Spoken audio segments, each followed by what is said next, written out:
kohë, por edhe në metodologji, pasi ishin protestat e 97-ës, por ato shpejt degraduan në kryengritje të dhunshme, në përplasje agresive, etj., një histori që shpresoj të jetë kujtimi vetëm i Shqipërisë në historinë e saj. Por kjo protest i ka rezistuar, pra thash, kohës, por mbi të gjitha, është protesta e parë që ka në thelb dhe bëhet kaq masive çështjet e mjedisit. Jo se është protesta e parë mjedisore, ka patur në mënyrë sistematike shoqëria civile, organizata të ndryshme që operojnë në fushën e mjedisit, kanë organizuar reagime të ndryshme publike, por kjo protest bëri që çështja e mjedisit në Shqipëri të kalojë në mënyrë të menjëhershme kufi dhe të bëhet objekt diskutimesh në Parlamentin Evropian, por edhe në kancelarit të ndryshme perëndimore. Mirë, zoti Kikia, sa e rëndësishme është fakti që kjo protestë nuk ka një drejtim formal politik nga një parti e caktuar, nga një individ i caktuar. Tani kjo në fillimet e veta u pasi një diçka pozitive, sepse në momentin kur ka një kokë, një individ apo një grup individësh, do kishte dy probleme.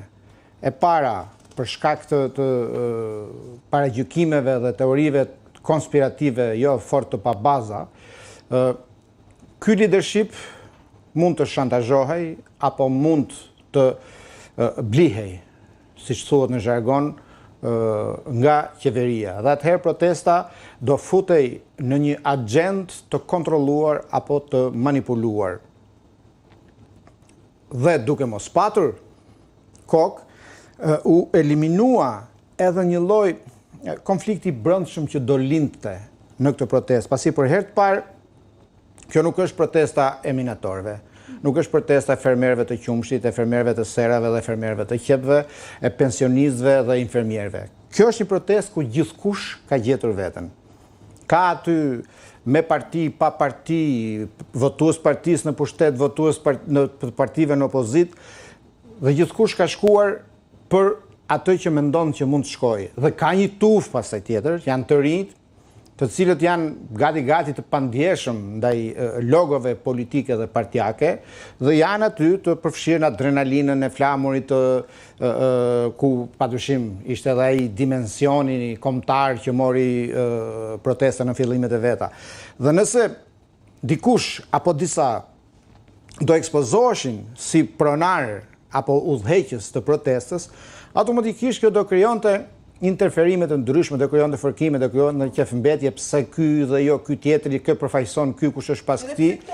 Dhe padyshim, këto pikërisht unë mendoj, jo thjesht mendoj, por kam informacione nga njerëz që unë i njoh që janë në një farë mënyrë në ato grupin e organizatorëve të protestës, e kanë shmangur këtë gjë sepse kjo do të çonte në shkërmoqjen e protestës që e mori ky ndori, iku ky, iku ai.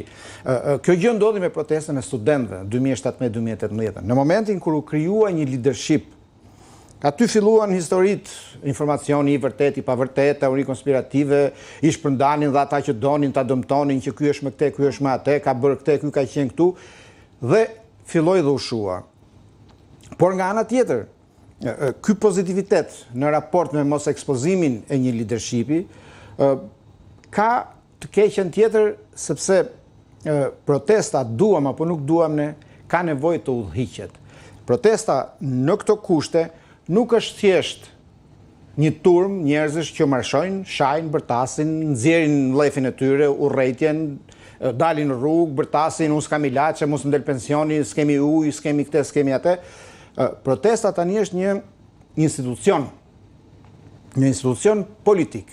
Nuk ka emër, por do duhet që në kushtet kur nuk është më një protest për flamingot, edhe pse flamingoja ishte shpendi i bukur që u shndrua në simbolikën dhe ishte një gjë fantastike, dhe besoj që thjesht simbolika ishte një nga arsyet që e ngriti dhe e ndërkombëtarizoi edhe protestën. Nuk është më thjesht për Zvërnecin, nuk është më thjesht për lagunën, protesta është thellësisht politike.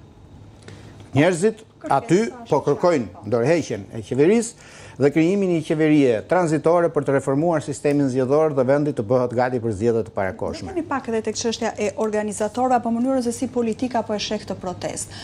Për Partinë Socialiste, protesta organizohet edhe nga grupe të caktuara dhe brenda saj janë elementë të cilët kanë interese antikombëtare. Këtë e tha sot edhe Ardit Bido. Po ashtu dhe për Partinë Demokratike, thirrja Berisha-Burg bëhet nga grupe të caktuara. Por nuk është qëllimi i protestuesve, domethënë nuk është targeti i tyre Partia Demokratike Sali Berisha apo është Edi Rama. Tani si është qasja, si po e kuptojnë, çfarë mesazhi po marrin partitë kryesore kur ndër të tjera qytetarët thrasin në korë? Tani duhet kuptojmë një gjë.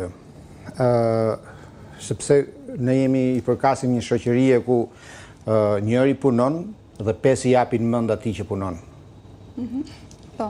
Edhe në këtë rast, 100 veta protestojnë, 200 komentojnë atë që protestojnë, pse protestojnë, si po protestojnë, ku duan të shkojnë, çfarë duan të bëjnë, është një protestë.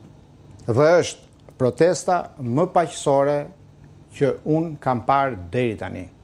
Në asnjë vend të Europës nuk është protestuar 3 javë rresht pa u thyer një xham. Kur dalin fermerët në Greqi, në Francë, në Gjermani, bllokohen ministritë dhe njerëzit nuk ikin në punë. Ka dhunë. Kjo protestë është tërësisht qytetare. Unë kam dëgjuar retorikën që buron edhe nga Partia Socialiste që këta janë agresiv sepse shajnë. Më fal, mos duhet që protesta të komunikojë me zyrtare me qeverinë, që thonë data kaq, ju lutem, zoti kryeminist, ju duhet t'jepni dorëheqjen. Është një protestë, vetë nga emri protestë, qytetarët po të kundërshtojnë. Dhe në këtë mënyrë do ngrenë zërin, nuk po ngrenë grushtin, s'po ngrenë gurët, s'po kapin hujt, por zërin po e ngrenë. Dhe kjo është gjëja më e pakët që mund të ndodhi në një protestë. Kështu që sa i takon çështjes së pjesëmarrjes, po është një protestë ku sheshi është i hapur.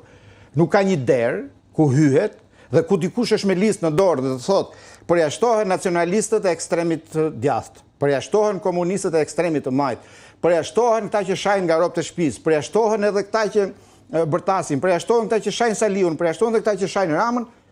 Kush do ngelet në fund për të hyrë në protestë? Ai është një shesh, është një mejdan, është një agorë ku të gjithë dalin, flasin. Dhe e kuptojnë qartë mesazhin dy partitë kryesore? Tani, pikërisht me që kuptojnë mesazhin, reagojnë. Sepse edhe pse i pa artikuluar qartë, mesazhi është që njerëzit aty nuk mbështesin qeverinë dhe nuk mbështesin një leadership opozitar. Tu duhet të jemi të qartë. Jo opozitën, po një leadership opozitar në drejtimin e Sali Berishës. Dhe unë mendoj që kjo është gjëja më e mençur e një grupi njerëzish, një turme, jo në sensin negativ, që duan apo kanë një qasje për të dhënë fund një tranzicioni politik 35 vjeçar, sepse është i njëjti leadership politik i kalcifikuar që nuk ikën me votë. Atëherë, se çfarë do të arrijnë në fund kjo është tjetër gjë. Por ideja mund të ishte një slogan tjetër, jo Rama Burg Berisha Burg, sepse në Burg të fut drejtësia, nuk të fut protesta, por gjithsesi, qasja atyre është që ka nevojë për alternativa politike jashtë këtij leadershipi i cili do duhet kishte liruar